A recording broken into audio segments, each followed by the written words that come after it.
Shut up and sit down. O que faz o Cortella rir? Muita coisa. Especialmente o inesperado. Primeiro que eu sou capaz de rir de mim mesmo, que é um sinal de que não só eu me dou bem com a questão do humor, como, além de tudo, eu gosto dessa possibilidade. Né? A segunda coisa é que tem coisas que... Aquilo que é tolo, aquilo que é o nonsense, uma coisa que vai desde um Monty Python, né? Até uma coisa do Grande Otelo. Né? Quando você vê o Grande Otelo do Mocanaíma esticando o Brasil, ai, que preguiça. Aquilo é uma genialidade. O Grande Otelo era genial. Cortella, ele tinha uma coisa que era o seguinte: quando ele fazia os filmes, ele dirigia, ajudava na direção, ou dirigia, não sei, e ele falava, olha, nesse momento nós vamos parar de falar porque as pessoas no cinema vão estar rindo. Então ele controlava o timing. Você tem um timing que é... Ele é especial, né? Uma das coisas que eu gosto do humor é aquele que não é cansativo. Né? O humor cansativo é aquele que me obriga, né, a rir de modo contínuo. E uma das coisas que conduz a prazer é a carência. Né? Portanto, a abstenção, né, momentânea. Isso. Né? O mesmo vale para outras coisas na vida, mas especialmente no campo do humor. Então, esse modo, né, que vez ou outra vem no cinema, vem no teatro, né, eu gosto daquilo que me entorta, né, e me traz, de fato, o inesperado. Eu gosto exatamente nessa... Eu prefiro a clássica ideia do Woody Allen. Eu não tenho medo de morrer, eu só não quero estar lá quando isso acontecer. Eu tenho medo, eu fico... A fantasia que mais me apavora não é a minha morte, é, por exemplo, meu filho. Então, mas isso é típico da paternidade. Você fica de noite pensando, ele vai atravessar a rua, você fica numa piração. Até eu ser pai, eu fui pai a primeira vez com 22 para 23 anos. Depois a segunda com 24 para 25 e a terceira com 31. Até o primeiro momento de paternidade, eu tinha um pouco de temor da minha morte individual, exclusiva. No momento em que eu tenho sobre outra pessoa a tarefa do cuidado, a responsabilidade. E essa tarefa do cuidado, ela é movida a um afeto imenso, porque é entendido como não outro de mim, mas uma forma desdobrada de uma possibilidade minha. Continuação, uma continuação. Evidentemente que eu não conheço ninguém em sã consciência que após ter sido mãe ou pai, ou ter de cuidar de alguém, mesmo que não seja de geração biológica, não tenha entrado em estado de tensão, né, com essa situação. A frase, eu prefiro morrer no teu lugar, eu dou a minha vida, ela não é uma frase vazia. Ela tem um sentido expressivo.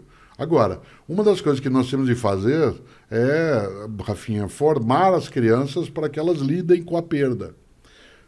Nós não podemos fazer com as crianças aquilo que, de uma certa maneira, o mundo hoje digital, ele dá a ideia de que você pode ter ou uma second life, no sentido de usar uma expressão de um modo antigo dentro do mundo digital, e segundo, de que você pode resetar as coisas.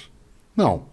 A mortalidade, ela é um fato, como diz a antiga frase, não é que a gente tem a vida curta, a morte é que é muito longa, a gente fica morto muito tempo.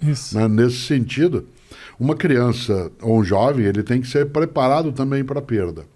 Um dos equívocos dos tempos mais recentes é que, em nome de poupar uma criança dela passar por algum tipo de desconforto psicológico, ela acaba sendo iludida em relação à vida.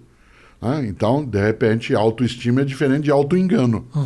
Induzir alguém a auto-engano é algo muito perigoso. Se eu quero que minha filha ou filho, como é o meu caso, ou filhos e filha, ou meus netos e netas, que eles sejam capazes de ter com a vida uma relação, né, muito mais persistente, eles têm sim de ser preparados para aquilo que é a perda da prova, a perda do afeto, a perda do amor, a perda de uma pessoa.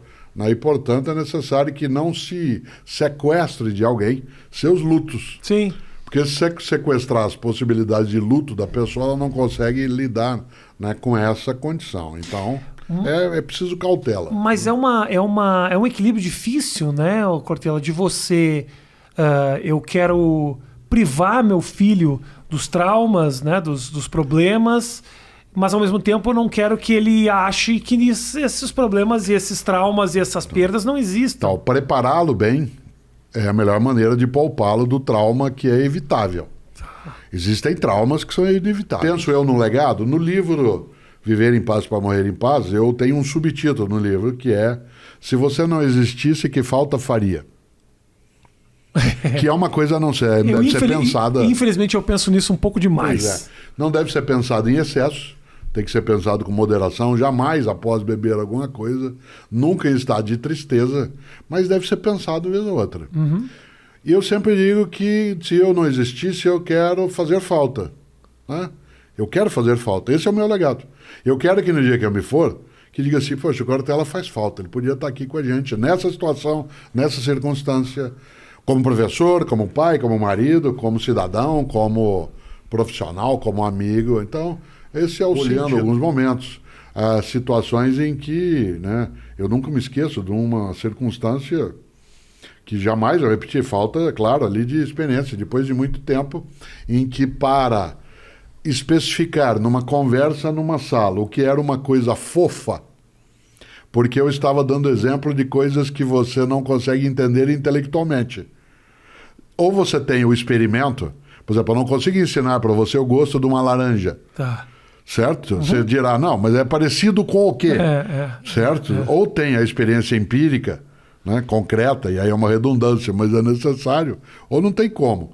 E eu fui explicar o que é uma coisa fofa. Né? Ou você faz o gesto, ou você entrega, mas o gesto não especifica. E ao fazê-lo, eu segurei no braço de uma pessoa que estava à minha frente. Por exemplo, né, você tem um braço fofo. Pega na barriga da pessoa. Isso. Você é fofo. Mas foi absolutamente... Era a primeira pessoa que estava na minha frente. Né? Não havia nenhuma intenção. Aquilo produziu nela um desconforto tão grande. Era alguém com quem eu tinha, na pessoa. Né? Porque eu não tinha notado que ela tinha mais obesidade até, né, do que ela admitia para ela mesma, ou para ele mesmo, no caso. Né?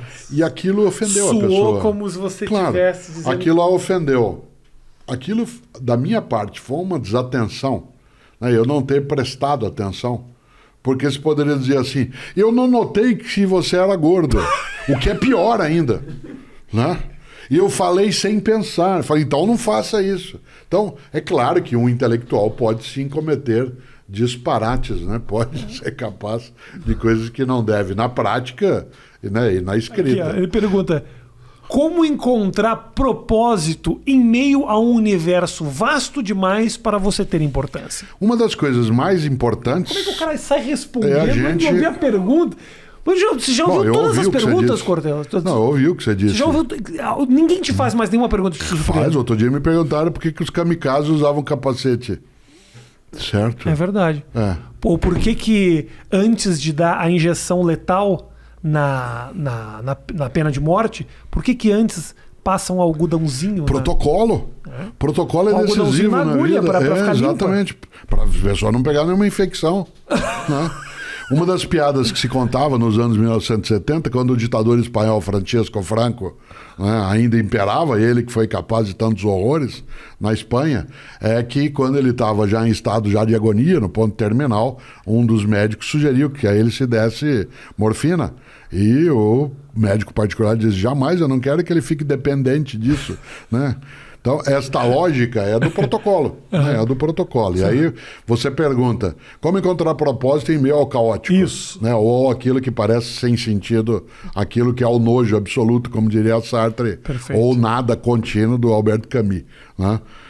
A gente precisa lembrar que no universo, antes de eu ser, nada existia como eu, e quando eu deixar de ser, nada o será. Isso significa que eu sou único. Uma das formas do arranjo da vida nesse universo sou eu. Portanto, a vida se arranjou de um modo único. Agora, eu sou único, mas eu não sou o único. Tá, perfeito. Não há ninguém como eu, não houve e não haverá, mas não sou só eu que sou. Há outros eus. Isso significa que o meu propósito maior nesse universo, em que se imaginaria, em que, né, não há sentido aparente, é a construção do sentido. Não há um propósito dado, a menos que seja no campo da fé religiosa, a menos que seja no campo do dogma, não há um propósito que aqui está e diz vá, faça isso. O que existe é a necessidade de você edificar, construir, né, esse propósito. Por isso, meu propósito... eu quero que eu faça falta. Esse é o Perfeito. meu propósito. Agora, eu poderia fazê-lo sendo maldoso, malévolo, poderia fazê-lo de modo egoísta. Eu não quero assim. Né? Eu quero ser bem lembrado.